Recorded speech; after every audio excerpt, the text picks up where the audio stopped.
Alright, so we got to see Derek Carr. What happened? What went wrong? Why did he throw 3 interceptions? Why did the Raiders lose? Well, let's get into it. Let's talk about the good and the bad we saw from him and the entire Raiders offense week 1. I'm going to start off with this play because this is a narrative I heard from a few different places. Was he looking for Davante Adams too much? I don't think it was a massive deal, but there were times I noticed it where he was looking Davante Adams' way when perhaps someone else would have been a better option on that play. This one is an example where it's a cover 2 zone, and you see Adams' route. There is a chance this can get open. I mean, you get past the cornerback, but just underneath the safety, you see how there is that little gap that can work. Worth noting, though, Derek Carr is lined up on the hash marks to the offense's right, whereas Adams is past the numbers to the offense's left, so very far throw if he does decide to make it. When Carr takes the snap, he is going to look in that direction, and you see Adams not really open right here. If he got over to his next read over there, that is open, and that could have potentially been a catch and get a decent chunk play right there. That's not what Carr wants to do, though. Carr is instead going to decide to look Adams' way because, hey, it's Davante Adams. It's kind of a one-on-one matchup. As long as you throw it to where the safety can't get it to, you hope that Adams can win. However, when Carr does make this throw, there just isn't enough separation and it falls incomplete. So that's like an example of maybe don't look towards Davante Adams every single play, but at the same time, more often than not, looking his way does work. This isn't a massive deal in my opinion. I don't think this is why Carr had the rough day. And in fact, you could just as easily go over and talk about this play where kind of the opposite is true. So it's going to be man coverage this time. It's a cover 2 man play that the Chargers are playing. Those are the 2 routes that Carr wants to look towards. Adams' route being the one closest towards the bottom of the screen, so 2 Carrs left. But when Carr takes the snap, he does not look that way. He instead looks a different direction. He looks to his right this time. Adams was probably the better option on this play, but Carr is instead trying to not just look Adams' way and looking someone else's way. The reality is, this is football. Carr is going to throw it nowhere and eventually get sacked right there. It's just, you can do this for every single quarterback in every single game. There's going to be times where you look one direction and the guy on the other side of the field would have been the better option. That's just the reality of the situation. You're not going to guess correctly literally on every single play of which read is the best one pre-snap. So while there is something there, I don't think there was enough evidence week 1 to say this is the real narrative that Carr needs to stop looking Adams' way.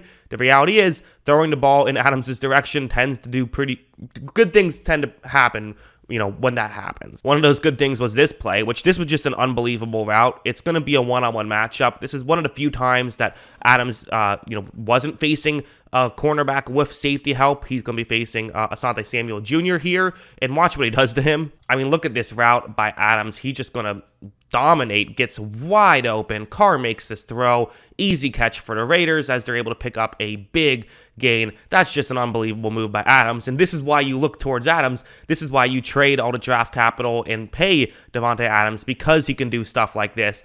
So yes, that narrative exists. Yes, there maybe is something there, but at the end of the day, I think that looking towards Adams' direction most of the time works. I think it worked in this game for the most part. So to me, I think that's more of a trying to put a simple solution on an answer that's a little bit more complex than just that.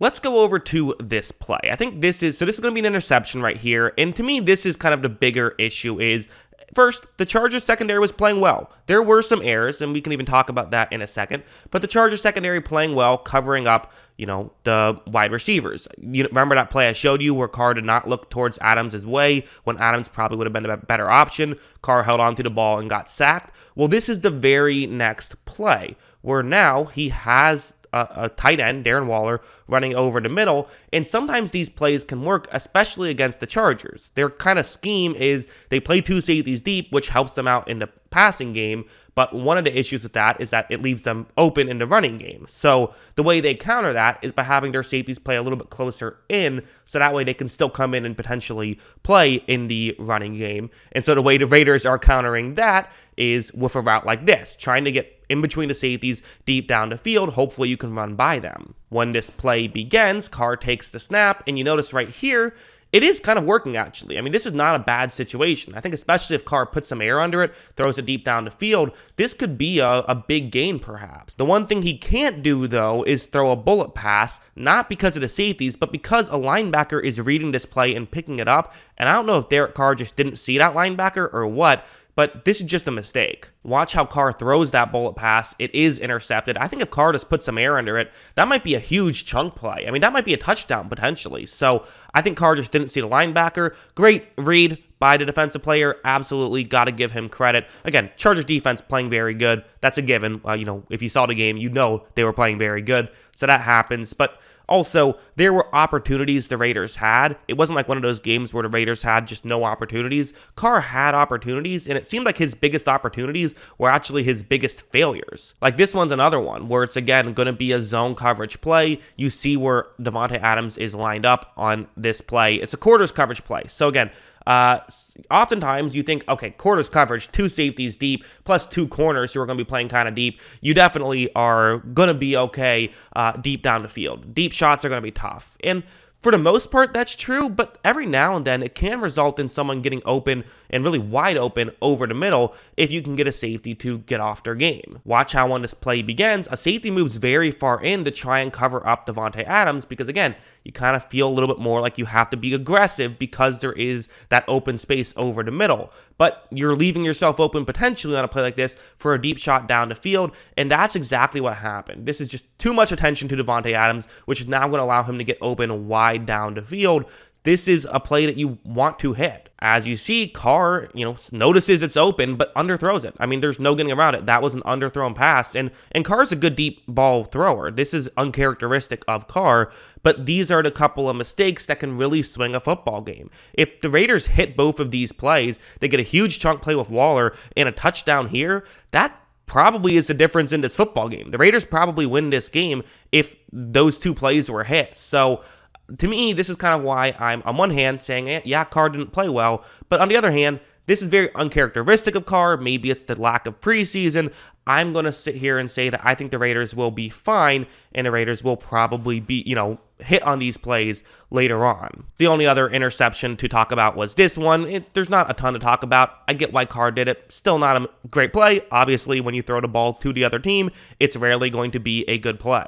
You see how it's going to be Hunter Renfrow in a one-on-one matchup, and watch what's going to happen here. Derek Carr takes a snap. He's eventually going to find Renfrow, but he just wasn't open, and Carr threw it anyways. It gets intercepted. Again, Carr just had a bad day. I mean, there's really not too much else to say about it other than that. This was an unfortunate day from Derek Carr. I thought that as a whole, I'm a big Derek Carr fan. Derek Carr, I think, got way too much criticism early on in his career, is very good.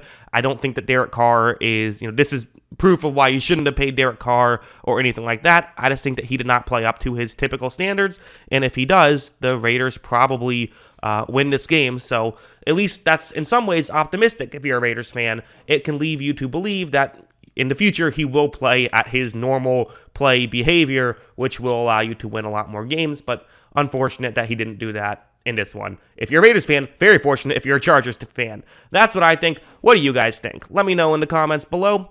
Always love hearing from you. And of course, as always, thanks for watching.